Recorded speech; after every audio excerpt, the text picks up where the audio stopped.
RSAP News na mga brothers on the wheel. Tinulungan nga ni Congressman Busita ang isang car owner na nakabili ng second hand na sasakyan. Panoorin ang video mga brothers para magkaroon tayo ng kaalamanan sa pagbibili ng mga segundamanong auto. Boss, Director, katihan tayo, magkatulit tayo. Number 3. Yes, sir. Kamusta? Okay naman, sir. Sure. Upo kayo. Gusto ni Director, nakaupo tayo. Siya ang Executive Director ng LTO. Taga Isabela, Region 2. Upo kayo, ma'am. Upo kayo. Diyan po tayo. Okay. Sasabihin ko sa inyo hindi ko trabaho ito Hindi, in-explain ko, Director, baka sabihin nila, bakit si Congressman Busita mabuti pa siya? Natulong sa ganito. Yung iba naming congressman, hindi ito trabaho ng congressman. May advocacy lang tayo. At pag may problema, hindi naman ako si Superman, itinudulog natin kay Director. Pag naman nandiyan si ASEC, kay ASEC, kung sino available. Director, ito may biniling sasakyan, 4-wheel. Nagkaroon sila ng agreement with the former owner na sila na ang magtutuloy ng bayad. Noong mabayaran nila, yung hulog, fully paid, pumunta sila sa PS Bank, pinay-claim yung CR.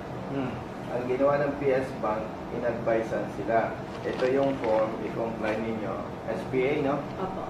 Nung na-comply nila, notarized, i-release ng bank yung Certificate of Registration. So, sa parte ng bangko at ng first owner, settled na sila.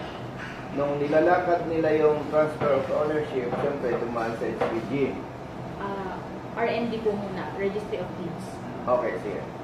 Tama. Okay na kayo doon. Opo. Registry of Deeds. Pero doon sa HPG, dumaan kayo. Opo, nung instructed po ng LTO after inspect yung papers. In-inspect ng LTO, in-advisean kayo na kailangan mayroong HPG clearance. So, nag-secure sila na HPG clearance, cleared. Walang complaint, hindi stolen, whatever. Klaro, ano? Opo. Nung pagpuntang niya sa LTO, ang hinahanapan kayo ng yung para bang yung standard form ng deed of sale. Ngayon, ito ang problema.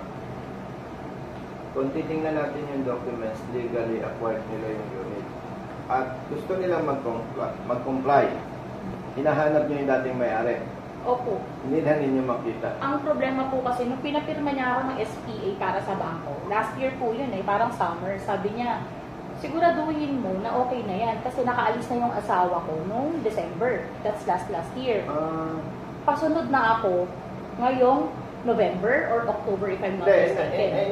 In other words, wala yung registered owner. Opo. Ngayon, mag-i-expire yung register ng sasakyan. Kailan? Yung register po sa September, pero ito pong HPG, expired na. Hindi, huwag na natin palaki ng kwento. Kasi legally acquired naman at wala yung registered owner. Yung former. Opo, wala. Gusto niya lakarin yung transfer of ownership. Ipakita natin. Ito po yung Kompletong requirements niya except yung absolute deed of sale na. Hindi ito sa inyo.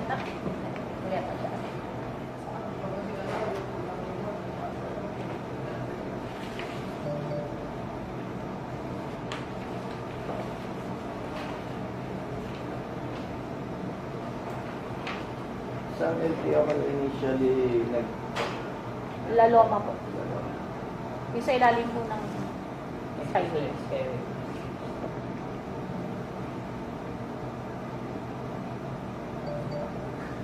So, hindi naman marirelease ng bangko siyempre ang CR kung hindi fully paid. At hindi nila i-release yung CR kung wala silang authority from the registered owner. Yun Yun yung sinasabi mong SPA. Opo.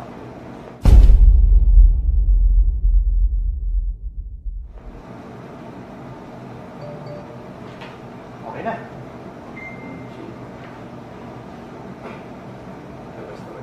Ito ang advantage kasi pag ang nakapwesto, abogado. Pero kung hindi ka abogado, baka bahala ka sa buhay mo. Ano partner, no? Ay, hindi naman dinidiscriminate yung hindi lawyer. Kasi ang purpose lang naman ng documents, kaya nire-require kayo para ma-transfer legally.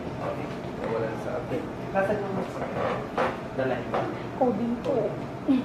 Coding. Tagisan po kayo? Kami po sa Bulacan po kami umuwi sa San Jose. Bakit sa lalo pa kayo? Yung ano po, yung original CR ba yun? Taga-NCR. Opo, doon daw po talaga pupuntahan. NCR. Yun, ang isa pang problema, no? Ang alam nila, ang alam ng katulad mo, dahil yan ay yung initial registration sa NCR. Kaya daw pumunta doon. Yun po yung sabi sa amin. Yun ang mali kasi doon. Paano kung taga Davao ka? Totoo yun. No? Kasi kung taga Cotabato City ka, pupunta ka pa ng Manila. Gets nyo? Opo. Walang ganong polisiya ang LTO. Ang importante, legal at kumpleto ang documents. Simple. So, diba? So, I think, Okay na. Check. yan. Saan niyo po gusto mag-process ngayon? Siyempre, kung ako magsasuggest, Bulacan, Tagarong ka eh. Opo. No? Pwede po sa Zabarte. Yun po yung alam namin na, yung sa Novaliches po. Kasi dati po kami taga Novaliches. Hindi ko pa po alam yung sa Hindi. Pero nagpunta ka na ng Lalo. Wigo ba to? Opo. Hindi pa BS to? Uwigo po. Wigo po. Okay. Tawag mo yung Laloma. Registration? Hindi, kasi nakita na nila yung HPG eh. Nakita na nila dati. So kahit expired na to, ituloy na nila. Kasi magawa na nila eh. At sinasabi nila kasi hindi, totoo naman, hindi dito schedule yung time eh.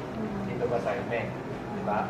Pero meron yan, ang intent of the parties is to sell. So pwede na yan.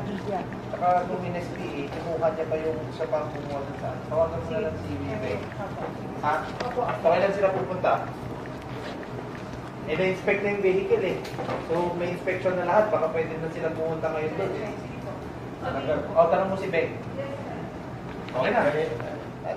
So, okay. Basta may So, focus ka na. Lahat ng mga bilis talaga. Bilis. Okay. Kakampi ito, basta tama. Oo. Oo.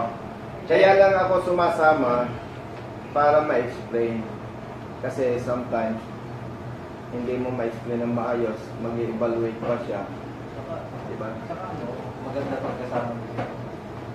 Solve na yung problema niyo, may pangyayayan pa. Eto ikwento ko sa inyo, maikli, na biktima ng revocation ng license, kamag-anak niya. Taga Isabela Guerrero. Guillermo. Kamag-anak niya, Guillermo ang sa mother side niya, Guillermo. Yung nabiktima ng revocation, Guillermo. Taga Isabela. Yung driver ng bus, taga Isabela. Kaya sabi no, brother, 100% magkamag-anak.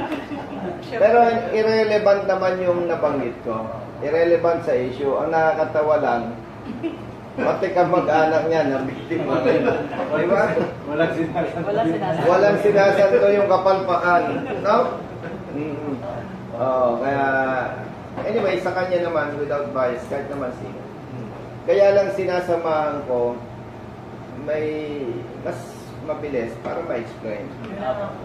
And katulad nga nabanggit ko sa inyo, kaya naka-video tayo, parang nagle-lecture din tayo sa iba natin mga kababayan, para kung may problema na kapareho nun sa'yo, alam nila may solusyon yung sa'yo. And baka naniniwala kayo sa iba, hindi ko ginagawang hanap buhay ang YouTube and Facebook. Kasi kung ang intention ko ay gawing hanap buhay ang YouTube, Facebook, ipagbabawal ko sa iba ang gumamit ng video. So, public awareness lang ito. Okay? Hindi po ako magtanong. Yes. Tama po ba yung, kasi bago ko nagpunta sa LTO. May bayad na yan. Hindi po, nagbasa-basa po talaga ako ng guidelines doon. Tama ba ako o baka na-miss out ko lang, wala sa guidelines yung anong gagawin mo pag inassume mo sa tao yung sasakyan? Kasi wala po ako nabasa. Wala po. Kasi yung pag-assume na yan, kailangan po dapat yan may approval yung banko. Tama. So, kaya po kayo ni-require ni banko ng SPA pa din kung sa register mo. Kasi sa mata ni banko, wala silang transaction.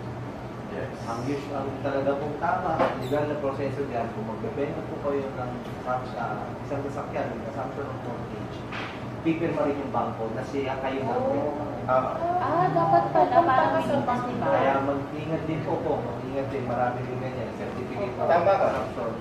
Tapos ang ginagawa po nila dyan, pag na-assume na, nasa inyo nga yung sasakyan, pero isasanda na ngayon yung ORCR, pero walang sasakyan. Alam mo, ang magandang lesson dito, responsible ka. Maraming nabibiktima dyan, director. Kunwari, akin yung sasakyan, ito sasakyan, bulugan. Nagkaroon tayo ng transaction, no? Inassume mo. Hindi alam ng bangko.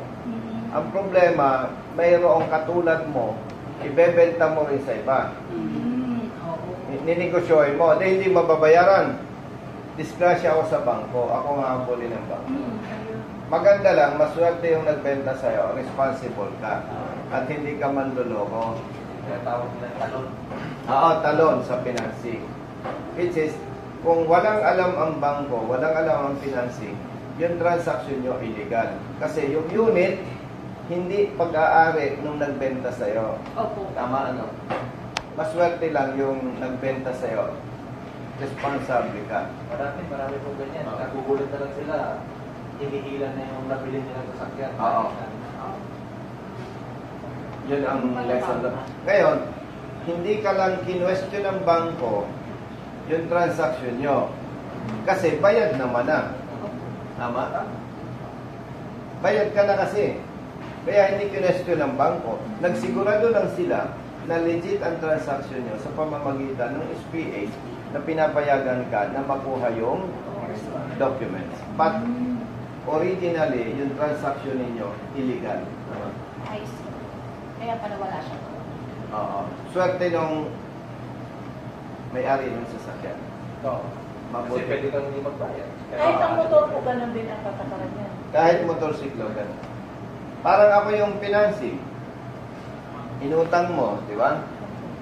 Hindi ka pa nakakabayad. Hindi naman sa'yo yun eh. Akin yun eh.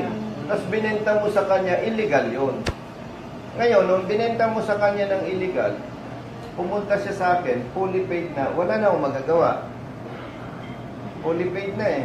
Sasabihin ko na lang, papirmahan mo ito sa registered owner na sa katunayan, binibigyan ka ng authority na i-claim yung documents kasi bayad ka na bayad ka na, wala ka ng problema. So, anyway. Sa parte naman ng LTO, base sa documents, nakikita nila yung ownership, may karapatan ka na kasi kompleto. Okay? Thank you. Papicture ko kami. Oh, sige. With director. Daming papers, oh. No? Kaya yung ating, mabilis ang basic. Brother, saan ka na? Di ka nag-iisa, basta't nasa ka, may kakampi ka. Nandiyan si Colonel Busita, nandiyan si Colonel Busita. Bilat sa init, minsa'y basa din ng ulan.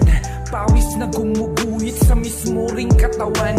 Kadalasang sumisingit, pagod nararamdaman. Ngunit diretso sa pagpihit, kumalaman ng tiyan. Bawat daan ng masikip, pinipilit malusutan.